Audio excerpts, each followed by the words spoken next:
Today on Locked On Blue Jackets, we've got Rachel Donner here of Locked On Flyers, and we are digging into Ivan Provorov as a player a little bit more. Can he be good for the Blue Jackets? What is the biggest worry about his game, and will he gel with Mike Babcock? You're Locked On Blue Jackets, your daily podcast on the Columbus Blue Jackets, part of the Locked On Podcast Network. Your team every day.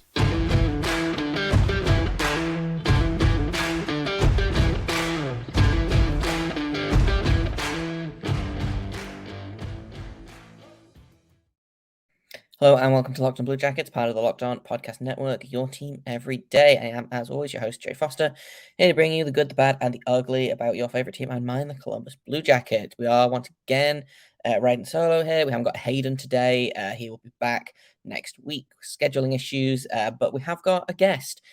Rachel Donner of Locked On Flyers is very kindly decided to come on the show, and we talk a little bit about Ivan Provorov, what kind of player the Blue Jackets are getting, how she feels about the trade from a Flyers perspective, and what the Blue Jackets should do with Provorov next season. So I'm just gonna get into all of that. But first, I want to thank everyone for making this your first listen of the day every day. Locked On Blue Jackets is free and available on all podcast platforms and over on YouTube and also on Sirius XM. I also want to let you know that today's episode is brought to you by Gametime. Download the Gametime app, create an account, use code LOCKEDONNHL for $20 off your first purchase. And I'll just get right into my conversation with Rachel. So I figured the best person to talk to about Ivan Provorov was someone that's been covering him for basically his entire NHL career at this point. So I've got one half. I've got one half of Locked On Flyers here, Rachel Donner, very good friend of mine, and she has come to talk to me about Ivan Provorov and kind of what we should expect as Blue Jacket fans when he jumps on the ice. But I want to let's start off with talking about the trade. How do you feel about the trade from a Flyers perspective? Because I'm going to assume it's pretty good. Yeah, it is pretty good. Obviously, getting another pick in the first round of this year's draft is huge for the Flyers. When you're in a rebuild and when you're in year one of a rebuild, essentially at that, to have multiple picks in that top round is just gold. And I've been lamenting the Flyers not having a second round pick. I will take a first round pick over that second round pick any day. For sure. And did you pick up, because you got a conditional second from us for 2024 or 25, and then didn't you get another second round pick from LA as well? Correct. So next season we went from having 0 second round picks in 2024 to now we'll have the one from LA. There's the conditional from Columbus, which I'm guessing will go to 2025, but it's there nonetheless. And then we will also have an additional second round pick that'll be the last pick, the second round / first pick of the third round as a compensation pick for Jay O'Brien walking, who was a first round draft pick of the Flyers, who will not sign with the team. So Danny, you good times in the second round next year. Yeah, you've got to feel pretty good about Danny Briere coming in, and this is his first big move. Yeah, and I think the only question mark right now is obviously the price the Flyers paid is having to pick up the Cal Peterson contract for the Kings, and that throws a wrench into the Flyers goaltending. And obviously there are trade rumors around Carter Hart that picked up as a result of that. But it remains to be seen what will happen with all of that moving forward. But that's what you do when you're in rebuild mode, is you take on some bad contracts for other teams to get assets. And so that's what Danny Briere did.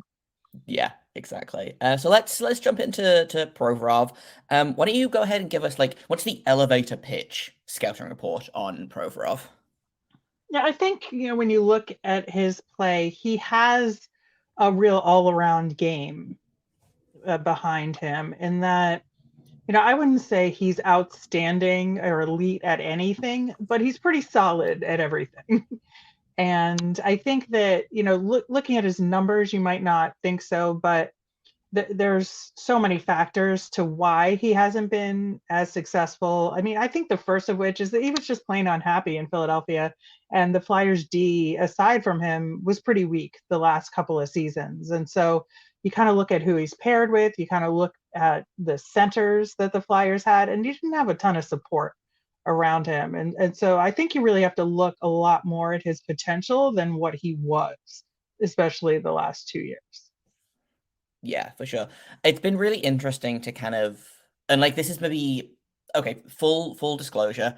I was very unhappy with the trade when it first happened. I went and looked at his stats, and I saw a lot of people being like, well, he was on a bad Flyers team. Of course, he had bad stats. And so, like, part of me is like, yeah, that makes sense. But then what do you expect if he comes to a team that is also bad, you know? And so there's a weird disconnect there for me is, will he do better with the Blue Jackets? Will he be the same? You mentioned him being unhappy.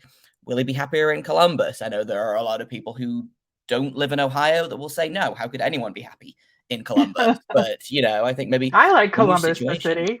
I've enjoyed my time there. It's So great. I'm a big fan. Am I biased? Maybe, but it's I think that's why we do these kind of crossover shows. Is obviously I only know about Provorov from like the 4-5 games a season that I watch him play. I don't watch a lot of Flyers hockey because I frankly only have enough time in my day to watch one hockey team, and that's going to be the Blue Jackets for obvious reasons. So it's really great to have someone come on and be like, okay, well, I watched him for 82 games, season in, season out, and so let's kind of talk in a little bit more detail about that. And you say that he's kind of really solid at everything, which I will take. I feel like the Blue Jackets have a lot of players who are really, really good at one thing and not quite so good at a lot of other things. So having someone like not elite, but solid, I think could really help this team. And I'm seeing a lot of people suggest that he could play kind of on that second pairing behind Werenski, get limited or yeah, less minutes. And I've seen a lot of people suggesting put him with one of our young players like David Jiricek, who's probably going to be in the NHL this yeah. season. Like, how do you see that as a potential fit?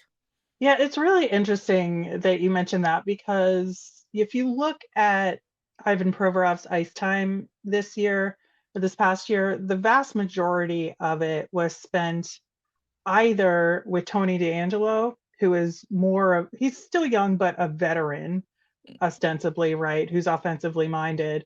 And then the other bulk of the time was spent with Cam York, who is a young player, the first full or not even full NHL season. Cam York didn't come up until like midway through the season. And so, you know, Ivan Provorov has experience being paired up with all sorts of players and really can adjust his game to what fits the person he's with. Now, unfortunately, he can't be responsible for that other player, and I do think some of his play or lack of success is due to some of the partners he's had to skate with, most specifically Tony DeAngelo, who is one of the most awful hockey players at defense you will ever see on ice. His selling point is not his defense, despite being a defenseman. So I think that, if you need somebody to carry a second pairing like that, especially with Werenski available to anchor that top pair,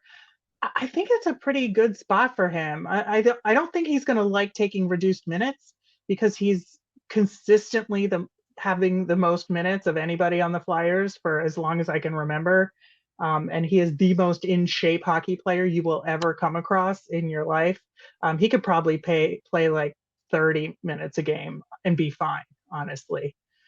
So, the reduced ice time may not be great, but I do see him as able to be paired up with either kind of player that you're talking about right now and figure out a way to make it work. In a minute, Rachel and I are going to continue talking about Ivan Provorov, but first I've got to tell you about Birddogs because I am wearing my Birddogs right now. They are the most comfortable shorts that I own. Like that's not hyperbole, that's not me saying things. They are legitimately the most comfortable things I have ever put on my body. They fit great, they look great. They are like stretchy, but they don't look stretchy. It's just I don't know. I wore them to a baseball game today. You can wear them to go to flights. You can wear them to go to the golf course. Like you can just wear them if you're lying around the house. It's so great. And even better, if you go to birddogs.com/lockedonnhl, enter promo code LockedOnNHL for a free Yeti-style tumbler with your order. That's birddogs.com/lockedonnhl for a free Yeti-style tumbler. You won't want to take your bird dogs off, we promise. Yeah, for sure. And I do think as well that, and this is a conversation that I have kind of had with a ton of people over the past kind of couple of years, is if a player is good playing 30 minutes a night, imagine how good he would be if he plays 20 minutes a night and he could put 30 minutes of effort into 20 minutes, you know? So I feel Right. like if he is playing those limited minutes, obviously, you know, never say never. Maybe the entire Blue Jackets blue line will break again. And he will end up playing those 30 minutes. I think that was what really sunk the Blue Jackets this year. I don't think the defense was bad. Just every single person was playing way more than they should because Werenski was injured, and he obviously carries a ton of weight on the blue line. He's playing, 25 minutes regularly. They didn't have Seth Jones to fall back on, and so you had players like Andrew Peak and Eric Branson playing 27 minutes a night, which both of those players I thought Not great. I have no real problems with either of those players, providing they are playing like 15 minutes a night, you know? So having someone like Provorov, who I've seen a lot of people say that he's extremely durable as well, Yep. doesn't get hurt a lot, which No. I go back and forth on, like in the concept of injury prone as a player and players that are made of glass, blah, blah, blah. We don't have time to get into all of that. But having a defenseman that is reliably extremely healthy, in extremely good shape, that does probably solidify the blue line a little bit more than I originally thought. Yeah, and that's what I'm saying. Like, if you're going to put him on a second pairing where he's not going to be responsible for carrying an entire team defensively, and you have Werenski at full strength, I think that's a really good spot for him to be in because the pressure is lower there, and if he has a chance to mentor a Jiricek, I think that would be really good for him, and I think there is a good chance that his stats could turn around. I mean, there is concern. Don't get me wrong. His possession quality the last couple of seasons has been terrible, and he has made some real boneheaded mistakes in front of the net, specifically out there. I would say just like some really bad positioning, just some lazy, not going to get to cover his man kind of stuff going on with him. But again, it's like it's hard to say. Is it because the rest of the team is bad around him? Is it because he just wanted out of Philly? Things were not going great for the team, and that frustrated him a lot.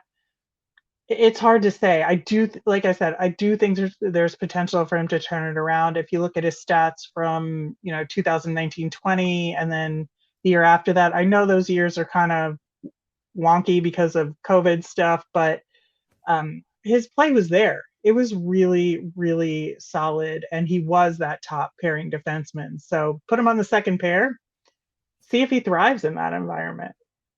Yeah, and he scored 17 goals in his second NHL season. He had 13 goals a couple of years after that. Like, if you can get 10 to 12 goals out of Provorov this season, like that feels like a big win to me. But it's interesting that you talked about kind of, was he struggling, or was it the team around him was struggling, or was it that he was unhappy? Obviously, the Blue Jackets have a brand new head coach this season. And so I wanted to kind of get your thoughts on what you think that's going to be like in terms of how do you think Provorov will respond to Mike Babcock? Do you think Babcock will be able to get the best out of Provorov? Do you think they'll butt heads? And I guess kind of to follow on with that, do you think Tortorella was maybe not the ideal coach for a guy like Provorov? I don't think it was good or bad with Tortorella. I think he just was kind of doing his thing and he got his ice time. And I think that's the thing you fear the most with John Tortorella is getting benched. So obviously you would know that from his time. I'm vaguely familiar with the concept.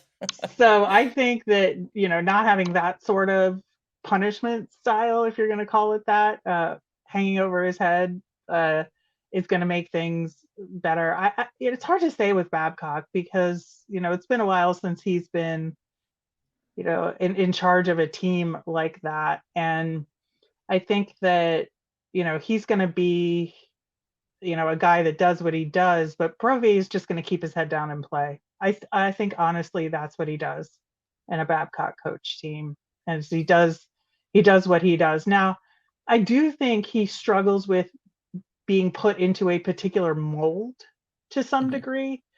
He wants to play how he wants to play, and so he'll kind of test the edges of what his assignment is to get in the kinds of things he wants to do. You'll see him skate, end to end a few times and Mhm. take a shot, and even though there's clear passes, because he likes to do that. And I mean, to be fair, that's fun. I mean, if you're a hockey player and you have a chance on a breakaway, or you're gonna just take the skated end to end and take a shot, you do that because that's hockey. But I think that, there are times where you just see that's what's happening. That he's like, um, I'm doing it myself. That's what's happening here. And he has those moments, which I don't think is a bad thing necessarily. You just have to know that that's going to happen. You have to pick those moments. I think if you're doing it Hmm. with every other shift, then I'm like, okay, Right. maybe hold back a little bit. But sometimes the spirit just moves you, you know. Exactly. Now, I will say, talking about him on the power play is also an important discussion. And I think the Flyers overused him on the power play a little bit in terms of having a four forward, one defenseman structure, and him being the one defenseman. That does not work with Ivan Provorov's game. He is not a power play quarterback that's at an elite level that can run that system. Now, if you put him on a power play that's got two defensemen in it and three forwards, that's where he can thrive and create opportunities and find seams and get the passes off that he needs to in order to provide opportunities for the forwards in that structure. But you can't have him be responsible for, creating those plays and covering an entire blue line on a power play. So that's something I would keep an eye out for to make sure that if he's on power play, and I would guess it'd be power play two for Columbus, just make sure there's another defenseman out there Yeah. with him. In a minute, I'm going to finish off my conversation with Rachel about Provorov, but first, I've got to tell you all about Gametime because Gametime is super great. It doesn't work like all of the other big ticket resale apps. It is easy to use. It is not stressful. It is fast. You just click on it, and then 2 taps later on your phone, you have your tickets. They've got flash deals. They've got a best price guarantee. If you find your seat or if you find your section and row for cheaper, then Gametime will credit you 110% off the difference. That's how confident they are that you will get the best deal at Gametime. Forget planning months in advance. They've got deals on tickets right up to the day of the event. They've got football, basketball, baseball, concerts, comedy, theatre, and even more. So snag the tickets without the stress with Gametime. Download the Gametime app, create an account, and use code LOCKEDONNHL for $20 off your first purchase. Terms apply. Again, create an account and redeem code LOCKEDONNHL for $20 off. Download Gametime today. Last minute tickets, lowest price guaranteed. I wonder if maybe he because Werenski's PP1, obviously. Right. Like that feels like a Right. foregone conclusion. I wonder if they try something like having, Provorov and then maybe I don't know if he'll be on the team, but Jake Bean as that kind of second Mm-hmm. defenseman on that second power play. Like that could be really fun, I think. But let's finish up with I was gonna ask about the power play and then you did it anyway. So we'll skip that question entirely, which is great. Love that. Let's finish up. What is kind of the biggest upside to Provorov's game that you I think think is just is going to he be? works so hard. He Mhm. works so hard, and he is a guy that really takes pride in his success. And so I mentioned that he does mess up defensively. He's hard on himself, and he's going to come back the next shift and really try and make up for it and try to erase those mistakes from his game. Like I said, he works out off ice and is in tremendous shape. Like, just from a physicality perspective, I think you're gonna like what you see there. And like I said, just his all round game is really solid, and you're gonna get effort wherever he is on the ice, and you're gonna see the way he thinks about the game, and what kind of breakout you're gonna want. He knows how to adjust that based on the scenario that he's in. And you'll see when he's frustrated about it, when there's nobody to Mhm. break out to. But you will get that effort, and he'll think about it. Like he's a real thinker about how he wants to set up that breakout. Yeah. The flip side of that, what should we be worried about? And I know you talked about how sometimes he makes some questionable decisions. Like, is occasional boneheaded plays like the worst we can expect from Provorov, or is there something that you think kind of his game is kind of lacking? Yeah, and that's where I have the question too, right? Is because I've seen him play at a pretty high level, and then I've seen his game falter, and I feel like both of those eventualities are possible with him elsewhere. And so I think it's just for me, if I'm on the Columbus side of the fence here, I'm like, what kind of Ivan Provorov am I going to get? And that's where I'm nervous, right? And it may take him a little bit while to find his footing, right, and figure out his place in the lineup and figure all that out. But once I think he has a spot and he knows what he's doing, you'll get the best out of it. Yeah, I think that's kind of my biggest worry is, you talked about how he was unhappy in Philadelphia. I don't know that he's going to be any happier in Columbus, and so maybe we just get the same kind of Provorov of, like you say, is unhappy and frustrated. And the Blue Jackets, I think, are probably a little further along in their rebuild than the Flyers are. It's really hard to tell because I feel like the Blue Jackets are trying to hit fast forward on a rebuild that they maybe shouldn't be in a way that I'm not sure is going to work out. But it's going to be really interesting to see. Yeah, and he also has a cute dog. If oh, you like... well, I love that. That is very important. I do love to know that. The Blue Jackets have traded a lot of their guys with good dogs away over the past couple of years. So yeah. I do love when players have good Drake dogs. has his own Instagram account. So oh, well, I will be following that. That Provy's girlfriend does. Very important. Yeah. I feel a lot better about this trade, having talked to you. I know that Hayden and I kind of ripped the deal to shreds on Wednesday's episode, I think it was. But you might have given up too much for it, but that's a time will tell thing. Yeah, for sure. And I think it's tough to look at this trade and be like, well, we gave up Vladislav Gavrikov and Jonas Korpisalo for Ivan Provorov and a third-round pick. Like, it's not as black and white as that, I don't think. Maybe the team is still bad in a couple of seasons. They flip him at the deadline for a pick in the kind of the 20 to 25 range that Blue Jackets gave up for him. So it's tough to say. I do feel better about what the team is going to look like next season with this, because that for me was my biggest worry. Was I basically, as soon as the trade happened, I looked at his numbers on NHL.com. I went and looked at his numbers on Natural Stat Trick, and I was like, okay, so we had 27 points this season in however many games he played. He played all 82 games, so 27 points in 82 games, and his possession numbers were bad. And so I had a lot of people being like, well, he's an offensive defenseman. Why are you mad about his defensive numbers? And then I had a ton of other people being like, well, he's a defensive defenseman. Why are you mad that he only has 27 points? And so I guess he kind of fits in between. He's neither of those things. Yeah. He is a middle of the road defenseman. Yeah. As far as offense or defense, I would say. I will take middle of the road competent defenseman at this point. After last season, I will take second pairing middle of the road. And listen, you're not paying very much for him, considering, he was a first-round draft pick. Like, if you look at his salary and the fact that the Kings are retaining 30%, right? Yeah, that's so huge. I think we're paying him 4.75, which for again a second-pairing defenseman in the NHL, that's does reasonable. Make this trade feel a lot better. When we were going to be paying him like 6.5, that was when I was like, okay, I don't like this as much. But the retained salary helps. Like I say, talking to you helps, someone that knows the player and has watched him play for a long time. And I think I made a lot of people mad with our episode on Wednesday. So hopefully they're a little bit less mad at this episode. So I super appreciate you coming on. Hayden is very sorry that he couldn't make it. He got stuck in work. But if people want to tell him I want him to come visit me, and we'll watch Tony D'Angelo play. We'll talk about Tony D'Angelo and get back to me on that. Yeah, well, I'm sure it will come up. We'll do a squad cast at some point before these two teams face off next season. But if people want to maybe keep up with the Flyers, if they want to keep up with my guy Cam Atkinson, who hopefully will be back next season, fingers crossed, we miss him. Where can people find you and your show? I am one half of Locked On Flyers. We are at Locked On Flyers on Twitter and Instagram. And I am at R Miriam on Twitter. And you can catch me each and every day. And I am also the co-host of the Friday show on Locked On NHL.